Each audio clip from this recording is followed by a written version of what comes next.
छत्रपती संभाजीनगर महापालिकेचे आयुक्त तथा प्रशासक जी श्रीकांत यांच्या आदेशानुसार महापालिकेच्या शाळेत शिकणाऱ्या सर्व बालवाडी ते इयत्ता 10वी पर्यंतच्या 18,000 विद्यार्थ्यांनी नायलॉन मांजा न वापरण्याची प्रतिज्ञा घेतली। तसेच नायलॉन मांजा मित्रमैत्रिणी शेजारी वापरू नये म्हणून जागरूकता करणार असल्याचंही यावेळी त्यांनी म्हटलंय। आज ही प्रतिज्ञा करतो मी नायलॉन चाइनीज दोरा कातले पर केलेला मांजा किंवा कोणत्याही प्रकारचा नाही। मी माझ्या कुटुंबीय मित्रमैत्रिणींना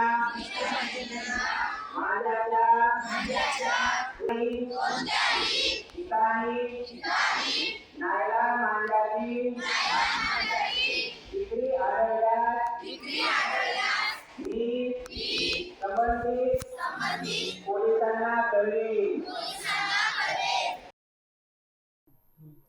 नायलॉन मांजा वापरल्यामुळे अनेक घटना घडत असल्याचं दिसून येतंय। त्यामध्ये मनुष्यासोबत पक्षाने ते जीव घेणे ठरत असल्यामुळे मनपा आयुक्त तथा प्रशासक जी श्रीकांत साहेब यांनी नायलॉन मांजा वापरू नये असं आवाहन केलं। यामध्ये शाळेतील विद्यार्थ्यांनी समोर येऊन जागरूकता करावी म्हणून माननीय अंकुश पांढरे उपायुक्त तथा शिक्षण विभाग प्रमुख तसेच माननीय गणेश दांडगे नियंत्रण अधिकारी यांच्या मार्गदर्शनाखाली मनपाच्या सर्व शाळेत आज दिनांक 15 डिसेंबर 2025 रोजी परिपाठाच्या वेळेस मुख्याध्यापकांनी सर्व विद्यार्थ्यांना शपथ दिली। तसेच यावेळेस शाळेतील सर्व बालताई सर्व शिक्षक उपस्थित होते। तसेच मनपाचे रामनाथ थोरे विस्तार अधिकारी यांनी मनपा प्राथमिक शाळा अशोकनगर आणि ज्ञानदेव सांगळे कार्यक्रम अधिकारी यांनी मनपा केंद्रीय प्राथमिक शाळा इंदिरानगर बायजीपुरा येथे परिपाठाच्या वेळेस उपस्थित राहून विद्यार्थ्यांना शपथ दिली। तसेच आदरणीय आयुक्त तथा प्रशासक महोदय यांचे संदेश आवाहन सर्व विद्यार्थ्यांपर्यंत पोहोचवलाय। यासाठी शाळेचे सर्व मुख्याध्यापक आणि शिक्षक यांनी मेहनत घेतली।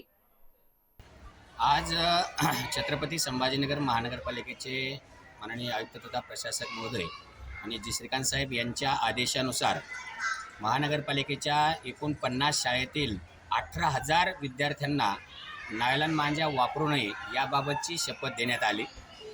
यामुळे आमच्या महानगरपालिकेच्या शाळेतले तर विद्यार्थी नायलॉन मांजा वापरणार नाहीतच, परंतु शेजारी मित्रमैत्रिणी यांनासुद्धा नायलॉन मांजा वापरू नये याबाबतची जागरूकता करणार आहेत। आणि याचे दुष्परिणाम किती आहेत, आदरणीय आयुक्त साहेबांचा जो संदेश आहे त्याच्यामध्ये त्यांनी आवाहन केलेलं आहे की या नायलॉन मांजामुळं मनुष्य प्राण्याला तर इजा होतीये, परंतु पक्ष्यांची सुद्धा खूप मोठी हानी होती। पक्षी मरण पावताय त्या नायलॉन मांजामुळं, म्हणून हा नायलॉन मांजा वापरू नये असं त्यांचे जे आव्हान आहे ते आव्हान आम्ही सर्व विद्यार्थ्यांपर्यंत पोहोचवलेलं आहे। आणि आज पूर्ण 18,000 विद्यार्थ्यांनी ती शपथ घेऊन सर्वांनी आम्ही तर नायलॉन मांजा वापरणार नाहीत, परंतु इतरांना सुद्धा नायलॉन मांजा वापरू देणार नाहीत। आणि जर त्यांनी वापरला तर ते आम्ही जवळच्या पोलिसांना किंवा आमच्या शिक्षकांना कळवणार आहोत, अशी आम्ही आज सर्व विद्यार्थ्यांना शपथ दिलेली आहे।